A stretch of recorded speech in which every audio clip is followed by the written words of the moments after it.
মুসলমান ভাইরা রে,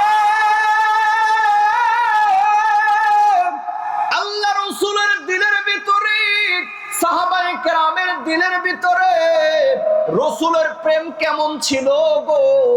একটা রাসূল প্রেম তোমাদের সামনে শোনাই দিতে চাই। আল্লাহ রাসূলের পয়গম্বর সাল্লাল্লাহু আলাইহি ওয়াসাল্লামের সবথেকে কাছের বন্ধু যিনি, তার নাম হলো আবু বকর রাদিয়াল্লাহু তাআলা আনহু, যার নামের শুরুতে পয়গম্বর সিদ্দিক উপাধি লাগিয়ে দিলেন। মুসলমান বন্ধুরে আমার, নবীজি যেদিন থেকে নবুয়ত প্রাপ্তি হলেন, নবুয়তের দায়িত্ব নিয়ে যখন দুনিয়ার জমিনে ফ্লাশ করলেন, এই খবরটা পৌঁছতে পৌঁছতে মক্কার কাফেরদের মাঝে খবরটা পৌঁছে গেল। এ মুসলমান ভাইরা রে আমার, দুনিয়ার জমিনে দেখবেন গো, যে যেমন হয় তার বন্ধু কিন্তু এমন চরিত্রের অধিকারী হয়। কথা বলেন ঠিক কিনা? এলাকার কোন যুবক যদি কোনো অকারেন্স করে ফেলে, কোনো অপরাধ করে ফেলে, দেখবেন অন্য মানুষ তার বন্ধুদেরকে ঠেট দিতে থাকে, কিরে শুনলাম তোমার দোস্ত নাকি তাহাজ্জুদ পড়তে যায় ধরা খাইছে, এমন কথা বলে কিনা? জোরে আওয়াজ দিয়ে বলেন, বলে কিনা? মুসলমান ভাইরা রে, হযরতে আবু বকর রাদিয়াল্লাহু তাআলা আনহুর সাথে নবীজির নবুয়ত প্রাপ্তির আগে থেকেই নবীজির সাথে আবু বকর রাদিয়াল্লাহু তাআলা আনহুর খুব ভালো সম্পর্ক ছিল। এইবার মক্কার কাফিররা আবু বকরকে ডাক দিয়ে কয়, আবু বকর, তুমি যাকে বন্ধু মেনে নিয়েছো, তোমার সেই বন্ধু নিজেকে নবী দাবি করে, আমাদের বাপ দাদার ধর্মের বিরুদ্ধে কথা বলে, আমাদের প্রতিমার বিরুদ্ধে কথা বলে, এই খবরকে তুমি রাখনি। এ মুসলমান বন্ধুরে, হযরতে আবু বকর দৌড়ায় গেছে নবীর কাছে। নবীর কাছে যাইয়া ডাক দিয়া কয়, আবু কাসেম, মক্কার কাফেররা আমাকে বলল তুমি নাকি নিজেকে নবী দাবি করো, আমাদের বাপ দাদার ধর্মের বিরুদ্ধে কথা বলো। এই আবু কাসেম, তুমি যে নিজেকে নবী দাবি করতেছো, তোমার কাছে নবুয়তের কোন দলিল আছে নাকি? আল্লাহু আকবার বলেন। ঘুমাইতেছেন নাকি আপনারা? হ্যাঁ, আল্লাহু আকবার, আলহামদুলিল্লাহ, আওয়াজ কোনো আওয়াজই তো নাই। এরকম মরা শ্রোতা দিয়ে ওয়াজ করে কি মজা পাওয়া যায়? হ্যাঁ, এ মুসলমান বন্ধুরে আমার, হযরতে আবু বকর ডাক দিয়ে বলেন, আবুল কাসেম, তুমি যে নিজেকে নবী দাবি করতেছো, তোমার কাছে নবুয়তের কোন দলিল আছে নাকি? নবী আমার ডাক দিয়ে কয়, আবু বকর, তুমি আমার কাছে আমার নবুয়তের দলিল চাও। আমার আল্লাহ আমাকে নবী বানানোর আগেই তোমার কাছে আমার নবুয়তের সংবাদ পৌঁছে দিয়েছেন। আল্লাহু আকবার বলেন।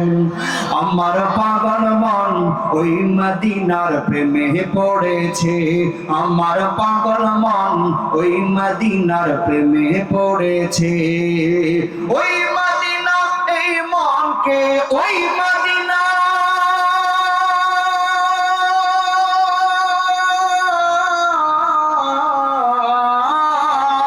আল্লাহু আকবার বলেন।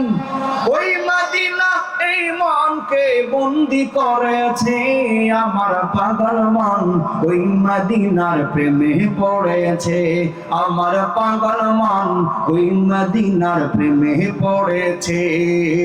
মদিনা আমার জান, আমার প্রাণের প্রাণ, মদিনা দেখার তরে মন করে যে অঞ্চল। মদিনা আমার জান, আমার প্রাণের প্রাণ, মদিনা দেখার তরে মন করে যে অঞ্চল।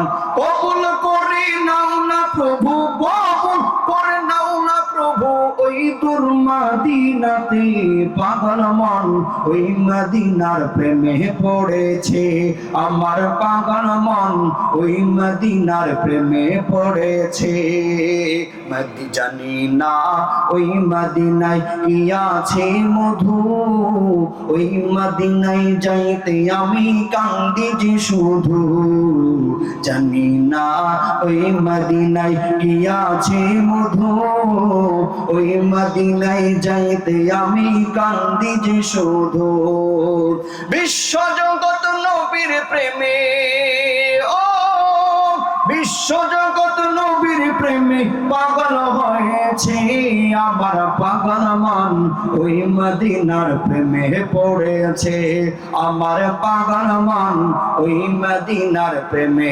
পড়েছে চিৎকার দিয়ে বলেন আল্লাহু আকবার আর জোরে আওয়াজ দিয়ে বলেন আল্লাহু আকবার এ মুসলমান ভাইরা রে নবী আমার ডাক দিয়া কয় আবু বকর তুমি আমার কাছে আমার নবুয়তের দলিল চাও আবু বকর আমার আল্লাহ আমাকে নবী বানানোর আগে তোমার কাছে আমার নবুয়তের সংবাদ পৌঁছে দিয়েছেন হযরতে আবু বকর ডাক দিয়া কিভাবে নবী ডেকে বলেন আবু বকর তুমি একবার সিরিয়ায় গিয়েছিলে ব্যবসা করার উদ্দেশ্যে তুমি যখন রাত্রে বেলা যখন ঘুমাইছো ঘুমের মধ্যে স্বপ্নে দেখতেছো যে আকাশে পূর্ণিমার চাঁদ উদিত হয়েছে এই আবু বকর হঠাৎ করে তুমি নজর করে দেখতেছো ওই চাঁদটা ভেঙে টুকরো টুকরো হয়ে এক একটা চাঁদের টুকরো মক্কার এক একটা ঘরের ভিতরে ঢুকে গেছে নবী ডেকে বলেন আবু বকর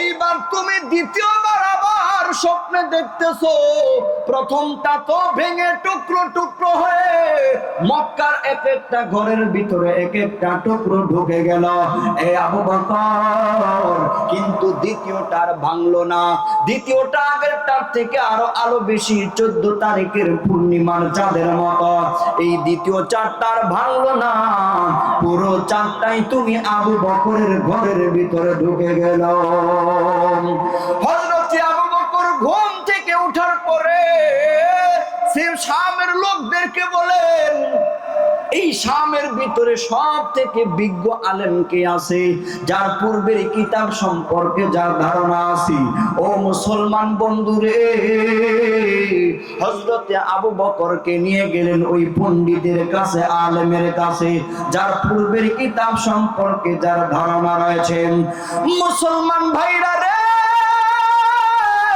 হযরতে আবু বকর যাইয়া ডাক দিয়া কয় গো আমি রাত্রি বেলা এই স্বপ্নে দেখেছি আমার স্বপ্নের ব্যাখ্যা কি হবে পণ্ডিত ডাক দিয়া কয় আবু বকর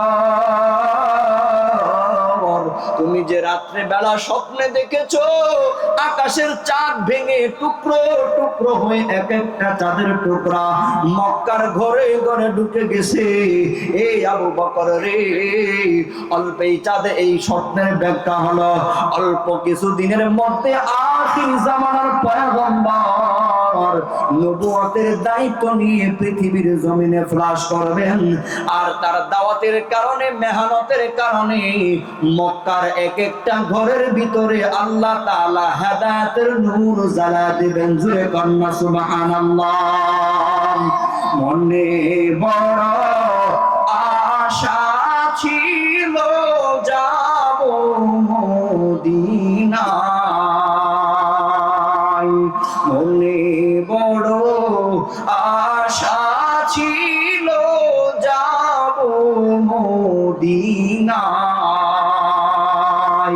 সালাম আমি করব গিয়ে সালাম আমি করব গিয়ে নবীর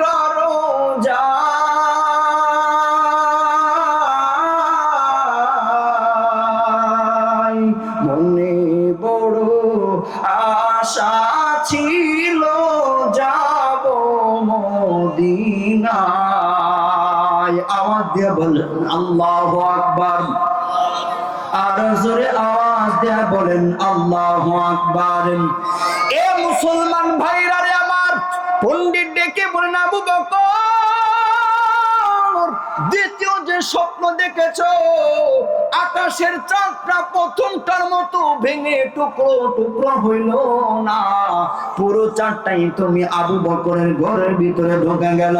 পণ্ডিত ডাক দিয়ে আবু বকর, এই স্বপ্নের ব্যাখ্যা হলো অল্প কিছুদিনের মধ্যে আখির জামানার পয়গম্বর দুনিয়ার জমিনে নবুয়তের দায়িত্ব নিয়ে দুনিয়ার জমিনে ফ্লাশ করবেন।